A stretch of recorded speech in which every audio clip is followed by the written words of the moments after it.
ETF index mutual funds నేర్చుకుని stock మార్కెట్లో రాణించాలనుకుంటున్నారా? వెంటనే ఈ నెంబర్కి కాల్ చేయండి.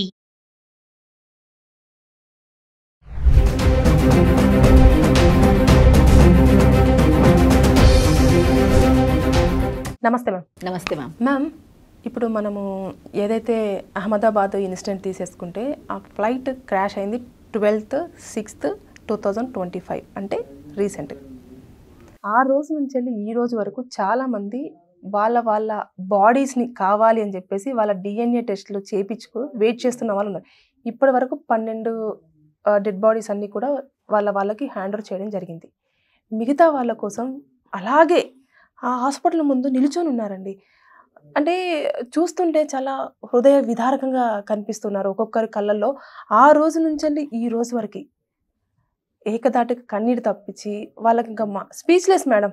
దీనిపైన అసలు వాళ్ళ మెంటల్ కండిషన్ ఎలా ఉంటుంది ఒకసారి మీరేమన్నా చెప్పగలరా? మెంటల్ కండిషన్ అనేది ఆ ప్లేస్లో మనం ఉంటే ఎలా ఉంటుందో ఒక్కసారి ఊహించుకుంటే తెలిసిపోతుంది మ్యామ్. అబ్బా, నిజంగా ఒక తల్లి తండ్రి పిల్లల్ని చాలా కష్టపడి ఒక్కొక్క రూపాయి కోసం కష్టపడి చదివించి చక్కటి ప్రయోజకుడు అయ్యాడు కదా, అయ్యింది కదా అమ్మాయి, ఆ పలానా దాంట్లో ఆప్షన్ వచ్చింది, ఆపర్చునిటీ వచ్చింది అని చుట్టాలందరికీ చెప్పుకొని, చుట్టాలు కూడా ఎంత అదవుతారు, అబ్బా నా పలానా అమ్మాయి వెళ్తుంది, పలానా అబ్బాయి వెళ్తున్నాడు అబ్రాడ్కి అని వెళ్తుంటే ఒక్క సెకండ్గా ఆ చేతులు వెళ్ళి ఎంత హ్యాపీనెస్ మూమెంట్ కదా. అందరు గెట్ టుగెదర్ చేసుకుని ఉంటారు, అవి ఉంటాయి మనకి, అవన్నీ తెలియవు, కానీ అందరూ వెళ్తున్నప్పుడు గ్యారంటీగా పెట్టుకుంటారు మా పిల్లలు వెళ్తున్నారని. ఆ మూమెంట్ ఆలోచించి తర్వాత వాళ్ళందరూ ఫ్లైట్లో ఎక్కాక ఈ జరిగిన తండ్రినో ఊహించుకోండి, తల్లిదండ్రిని నిజంగా వాళ్ళ లైఫ్ అంతా వెళ్ళిపోయినట్టే కదా.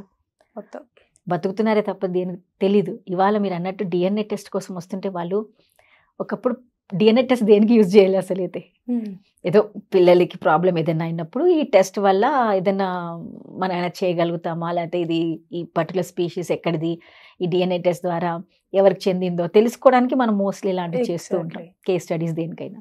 అలాంటిది తండ్రి ఈ ఫ్లైట్లో నా కూతురో నా కొడుకో ఉన్నాడు, ఆ బాడీ నాకు ఏంట్రా బాబు, ఆ బాడీ కోసం నాకు డిఎన్ఏ టెస్ట్ అడుగుతున్నాను, డిఎన్ఏ ఏ బాడీ టెస్టింగ్లు అయ్యాక ఏ బాడీ నాకు ఇస్తారని ఫీలింగ్లో ఉంటే ఒక్కసారి ఆలోచించండి. ఆ బాడీస్ ఎలా ఉన్నాయో కూడా మనం చెప్పలేం, నార్మల్గా కూడా ఉండకపోయిండొచ్చు. పీసెస్ అయితే ఈ చేయి నీది, ఈ చేయి మీ అమ్మాయిది అంటే ఆలోచించండి. అసలు పేరెంట్స్కి ఎలా భరించగలుగుతారు అసలు. నిజంగా వాళ్ళ ధైర్యంగా దేవుడు మనం ఏం చేయలేం. It is a very very emotional time అండి. అంటే మీరు అన్నట్టుగా ఇప్పుడు ఎంతైనా మనం ఎంత కొట్టుకున్నా ఎంత తిట్టుకున్నా ఒక్కసారి మనకి ఎవరికైనా జరిగినా కూడా మనం భరించలేం. మన పిల్లలు మనం తిట్టుకుంటాం, అంతా చేస్తాం, బట్ ఒక్కసారి కింద పడ్డాడు అనుకోండి, ఆ బ్లడ్ చూస్తే ఏడుపు వచ్చేస్తుంది మనకి. అలాంటిది ఆ ఇమోషన్లో నించొని, నా డిఎన్ఏ టెస్ట్ కోసం నించొని, ఎప్పుడు నా పిల్లల బాడీ నాకు ఇస్తారా, నా భార్య బాడీయో నా కొడుకు బాడీయో మా పేరెంట్స్ బాడీయా అని ఎదురు చూస్తున్న చూపు ఉంటుంది చూడండి. రియల్లీ అది ఎవరు భరించలేనిది. ఎందుకంటే వాళ్ళు సగం చచ్చిపోయినట్టే అక్కడ. ఎప్పుడైతే బాడీ చేతికి వస్తుంది ఇంకా వాళ్ళు ఏం చేయాలో వాళ్ళకి తెలియదు. అంటే నిన్నేళ్ళ నుంచి నేను వీళ్ళ కోసం బతికాను కదా, ఇప్పుడు నేను ఎవరి కోసం బతకాలి ఇంకా, అంతే కదా. ఆ తండ్రి ఆలోచించుకొని నేను నిజంగా ఆ కేసులో ఆ అమ్మాయిని అబ్రాడ్ పంపించి ఆయన రాశాడు, ఏ టీషర్ట్తో అయితే ఆ ఫోటో దిగాడో, ఇద్దరు సెల్ఫీ దిగారు కూతురు వెళ్ళాక, ఇప్పుడు అదే టీషర్ట్తో నించో I'm waiting for the DNA report అని రాస్తే ఆ డిఎన్ఏ టెస్ట్ ఇచ్చాను, నా కూతురు కోసం నేను వెయిట్ చేస్తున్నాను అంటే ఆ తండ్రి నిజంగా ఎంత బాధలో ఉంటాడో, ఎంత ఫీలింగ్లో ఉంటాడో ఆలోచించండి. 7 days నుంచి వెయిటింగ్, 7 days నుంచి ఆ వెయిటింగ్, అదే బట్టలు, తిండి లేక, నిద్ర లేక, నిద్రపోతుంటే కూడా బాధే కదా. నిన్నటి వరకు నా కూతురు నా దగ్గర ఉంది, ఇప్పుడు నా కూతురు నా దగ్గర లేదు అంటే ఆ బాధ ఎలా ఉంటుందో ఆలోచించాను ఒక పేరెంట్స్కి. ఎందుకంటే ఆ ప్లేస్ నేను ఇంకా ఊహించుకోలేను, టు బి ఫ్రాంక్. ఎందుకంటే మనం అనుకుంటాం ఆ ప్లేస్లో మీకు ఎలా అనుకుని ఊహించుకోలేను, ఎందుకంటే నేను ఆ బాధని తీసుకోలేనే, అవునా కదా. ఆ పేరెంట్స్ పడే బాధ నిజంగా ఒక్కొక్క కేసుని నేను వింటుంటే, మీరు ఆ ఎయిర్ హోస్టెస్ ఆమె కూడా ఎంత స్ట్రగుల్ పడి లైఫ్లో ఆ ఎయిర్ హోస్టెస్ అవ్వాలని చాలా స్ట్రగుల్ అయ్యి ఆమె బయటకు వచ్చాక recently she went for 1 meeting అంట, వాళ్ళ గెట్ టుగెదర్ ఈవెంట్ అయితే అక్కడికి వెళ్ళి దీని గురించి చెప్పిందంట. వాళ్ళ ఎయిర్ హోస్టెస్ జాబ్స్ ఇలా ఉంటాయి, ఇన్ని ఛాలెంజెస్ ఉంటాయి. మీరు ఆలోచించుకొని ఒక ఉమెన్ ఒక ఫీల్డ్లో రావాలంటే చాలా స్ట్రగుల్స్ అనుభవించాలి, చాలా ప్రాబ్లమ్స్ పడుతుంది. అలాంటి ఆమె ఒక ఎయిర్ హోస్టెస్గా చేసినప్పుడల్లా ఒక రీల్స్ పెట్టేదంట అమ్మాయి, Maithili I think so. So depth ఆమె పెట్టిన వీడియోస్ వింటుంటే అన్నీ ఆమె అప్పుడు ట్రావెల్ చేసిన అన్నీ పెడుతుందంట. అమ్మాయికి అలవాటు అలాగా పెట్టిన ఇప్పుడు వీడియోలో చూడండి she is no more.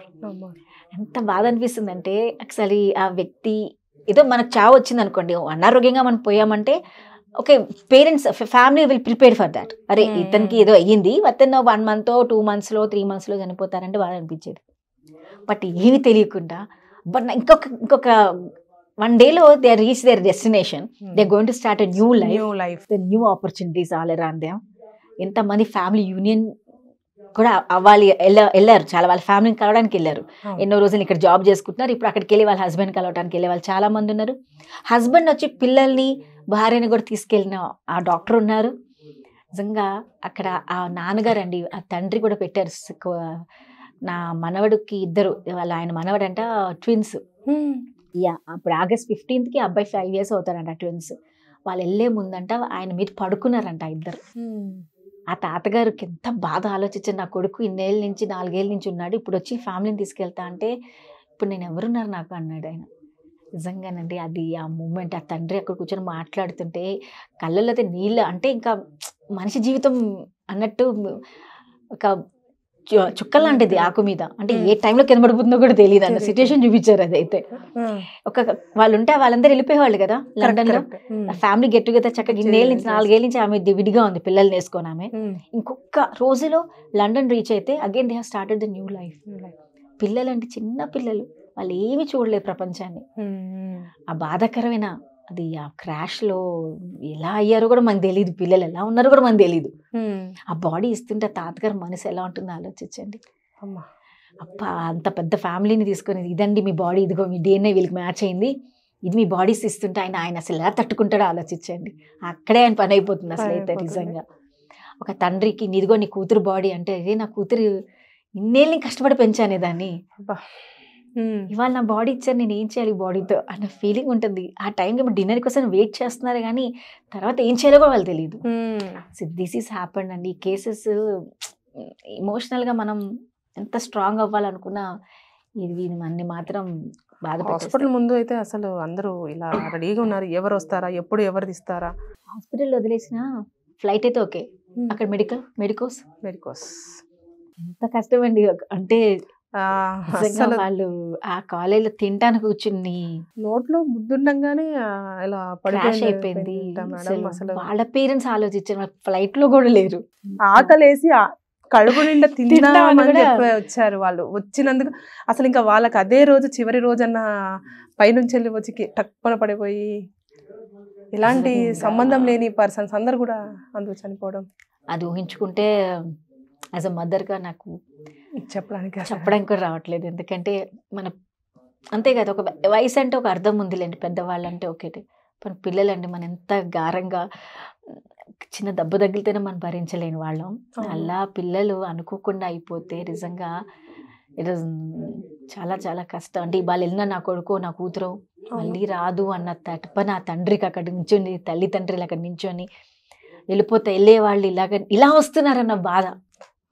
Receiving end ఇప్పుడు అక్కడికి వెళ్తే వాళ్ళ చుట్టాలు ఎవరు అబ్బా రారా వచ్చాము లండన్కి వచ్చిన వెంటనే వీళ్ళ రిలేటివ్స్ ఎవరో ఒక రిసీవింగ్ ఎండ్ పాయింట్ వేరేగా ఉండేదేమో. బట్ ఇక్కడ రిసీవింగ్ ఎండ్ ఎలా మారిపోయిందో చూడండి ఒక్క సిచ్యువేషన్ వల్ల. Within 15 minutes life has changed. చాలా బాధాకరంగా ఆ టైంలో అక్కడ నుంచి చూడాలంటే కష్టమే. పేరెంట్స్ నిజమే మ్యామ్. అసలు ఆ DNA టెస్ట్ కోసం అని వాళ్ళు ఇచ్చిన తర్వాత బాడీస్ ఇస్తుంటే ఒక్కొక్కరు వాళ్ళ వేదన మనము వీడియోలలో చూస్తుంటే కూడా అసలు మనమే అంటే అన్నోన్ పర్సన్స్ వాళ్ళు మనకి నిజంగా చెప్పాలంటే మనమే తట్టుకోలేకపోతున్నాం. ఫ్యామిలీ మెంబర్స్ ఇంకా వాళ్ళను ఎలా అసలు ఎవరు ఎలా ఓదారుస్తారు అనేది కూడా ఒక పెద్ద క్వశ్చన్ మార్కే. వాళ్ళ బాధ నుంచి త్వరగా బయటికి రావాలని చెప్పేసి మనం కూడా కోరుకుందాం. Thank you.